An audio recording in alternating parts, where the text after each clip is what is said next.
se a empresa tiver um contrato, né, com aquele hospital, ou se o próprio trabalhador, ele custear, né, ele pagar pelos seus serviços. E que, de fato, nem sempre acontece assim, porque o tempo de tratamento, ele é muito longo e ele gera muita despesa. Então, às vezes, o trabalhador ele não tem como arcar com isso daí.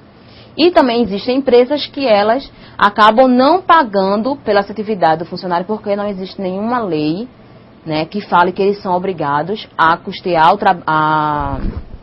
o tratamento médico, né, de um trabalhador em hospitais particulares ou pagar pelas medicações, né, não existe nenhuma lei que fale sobre isso. Então ele tem que ir para o serviço público, né, então aqui no meu estado aconteceu recentemente um acidente com um colega meu, onde ele teve um acidente, acabou caindo, né, de uma plataforma de carga, né, uma plataforma de carga de caminhão. Então quando ele caiu, ele sofreu uma lesão na coluna vertebral, onde ele teve perdeu a sensibilidade das pernas. Hoje ele não está mais andando. Então ele teve que ir para o hospital particular. Ele passou 48 horas esperando para ser atendido, onde ele estava com a lesão na coluna.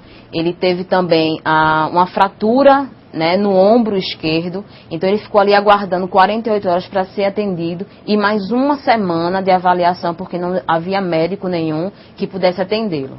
Então a empresa estava mantendo lá sempre contato, estava tentando fazer toda o que seria cabível na área de RH, né, de recursos humanos. Então, estava lá no hospital, tentando ver se conseguia algum médico, mas eles em nenhum momento, né, eles não poderiam pagar, porque era uma empresa pequena, eles não poderiam pagar por esse tratamento desse funcionário deles, que sofreu acidente, né, desse meu amigo. Então, ele ficou lá naquele hospital, porque não tinha como ser transferido. Então, ele ficou aguardando o tratamento e hoje ele está aí, né, paraplégico, né, já corrigiu a lesão do ombro, mas ele continua paraplégico e está afastado pelo INSS, né, sem previsão de retorno ou de recolocação, né, na função que ele desenvolvia, porque ele era caminhoneiro. Então não tem como ele ser remanejado dentro da atividade dele, né, então da empresa que ele trabalhava. Custo previdenciário. E aí, esse custo previdenciário, eu quero falar para vocês um pouquinho do cálculo FAP, né, o que seria esse FAP? Então, o ano retrasado, né, o governo, né, Lula, ele assinou um decreto que fala sobre esse FAP, que é o fator acidentário previdenciário. Né? Então, o que seria isso? É um fator, uma taxa que eles calculam entre 1%, 2% e 3%, né, em cima do que a empresa paga para custear futuramente esses tratamentos, né, das pessoas que acabam sofrendo um acidente, né, doenças ocupacionais. Né, que são aquelas voltadas para a higiene ocupacional, que a gente já falou aqui. Então, esse fator acidentário previdenciário, ele da mesma forma que ele pune, ele também beneficia. E aí isso é muito importante quando a gente está dentro do mercado de trabalho, para falar para os gestores, né, para os administradores. Por quê? Eles não querem investir. E esse FAP, né, é um cálculo que é em cima do RAT, que é o risco de acidente do trabalho, que a gente vai falar um pouquinho mais lá na frente. Então, esses cálculos, ele pode dobrar, né, o que a empresa vai ter que pagar diante da folha de pagamento. Então, se eu tenho uma empresa que tem 100 funcionários, né, então cada um recebe um salário mínimo, vai dar um valor X, e em cima daquele valor total que eu pago, né, da minha folha de pagamento, eu tenho que pagar ainda 1%, 2% ou 3% referente àquele quantitativo que eu tenho ali para pagar. Então, eu tenho que dar para o governo, né, a Previdência Social, esse valor, porque futuramente, se houver algum acidente ou alguma doença ocupacional, eu preciso pagar pelo tratamento desse meu funcionário. É como se fosse uma poupança que a empresa precisa fazer.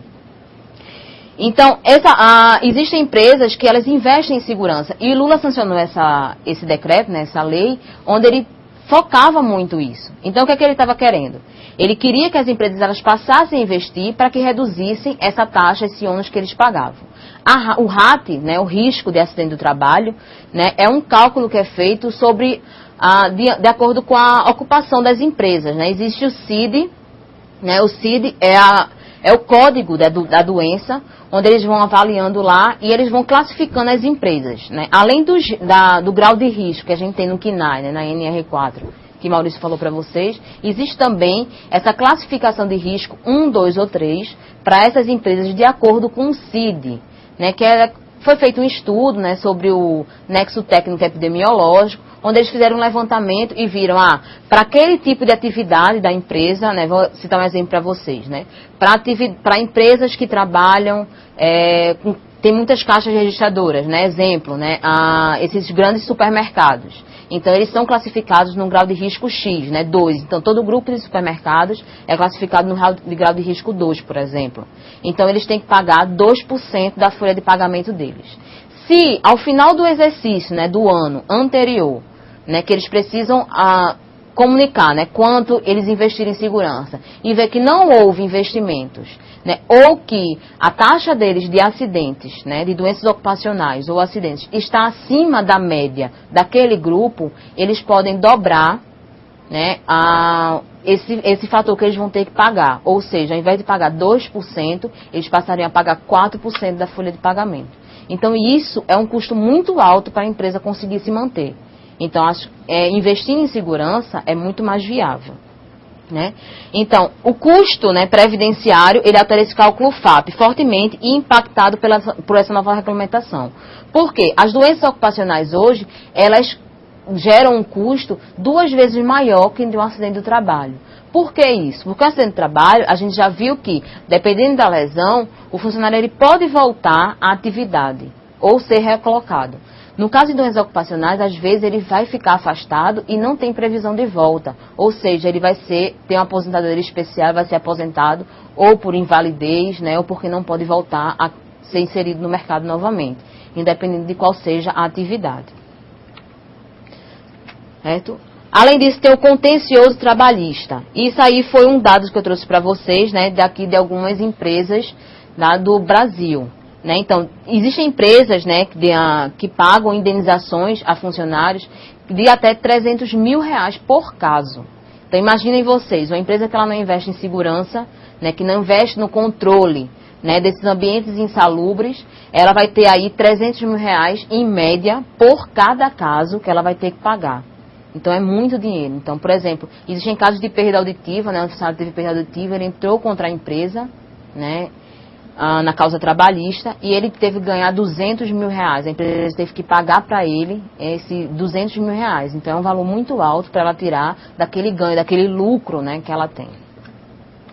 Certo? Além disso, tem o custo administrativo. E esse daí, ele é enorme e imponderável. Por quê? Porque existe toda uma demanda. Imaginem vocês o trabalho técnico de segurança, quando ele está numa empresa, né, desse nível, onde ela não investe em segurança. Então, imagine, ele tem que dobrar o trabalho dele. Então, lá se matando para poder conseguir fazer LTCATs, né, laudo de condições de trabalho. Tentar fazer PPP, né, que é perfil profissiográfico previdenciário do funcionário, tentar fazer toda aquela maquiagem, às vezes, que muitas empresas fazem. Então, tem que fazer todo esse trabalho. Imagina, isso aí é um custo enorme e imponderável. Não tem como avaliar, porque isso mobiliza a área de segurança, mobiliza RH, né, mobiliza até a parte de jurídica, né, da empresa. Então, todo mundo começa a ser mobilizado para poder conseguir passar por essa causa trabalhista. Isso demora bastante. E também não tem como a gente avaliar. Se a gente fosse pegar aqui as horas de cada trabalhador, seria inviável. Certo? Algumas perguntas? Não temos nenhuma pergunta. Ok. Façam perguntas, é muito importante que vocês interajam com a gente, porque se vocês saírem daqui com dúvidas, né, lá vocês não vão fazer, vocês não têm que fazer estágio, então isso aí pode ser bem complicado depois. Né? Então, façam perguntas até relacionadas à atividade que eu desenvolvo lá na empresa. É de extrema importância que vocês façam, tá? Então, custo de 2009, né? Então, de acordo com o impacto da RAT e o FAP. Né? Então, o custo de 2009, né, das empresas hoje aqui no Brasil, né, uma média, foi de 6 milhões, né, que eles pagaram em 2009. E hoje, né, agora o custo de 2010, já está em 15 milhões. Por que isso? Porque está sendo maior do que foi apurado em 2009. Porque essa lei, ela começou a ser obrigada, né, cada empresa teve que apresentar a partir de 2009. Então, esse ano, né, já começou a bombar, né, esses ganhos da Previdência, né, vamos dizer assim, ganhos da Previdência, onde eles tiveram já 15 milhões hoje, né, em média, para custear, né, toda a parte de doença ocupacional, né, das empresas. As empresas já tiveram que pagar, em média, 15 milhões, né, o fechamento. Certo? Então, já foi pedido mais ou menos a impugnação, né, de 119 casos classificados como doença ocupacional pela Previdência Social. Então já tem em média 119 casos, né, no segmento aí da parte industrial. Eu não estou falando para vocês, eu estou falando apenas da parte industrial, que eu falo assim, indústria, né, todo ramo, independente de qual for o grau de risco, né, toda a parte industrial. Então já tem em média 119 casos de impugnação aí na Previdência, onde os trabalhadores estão requerendo, né, na causa trabalhista as indenizações que é de direito.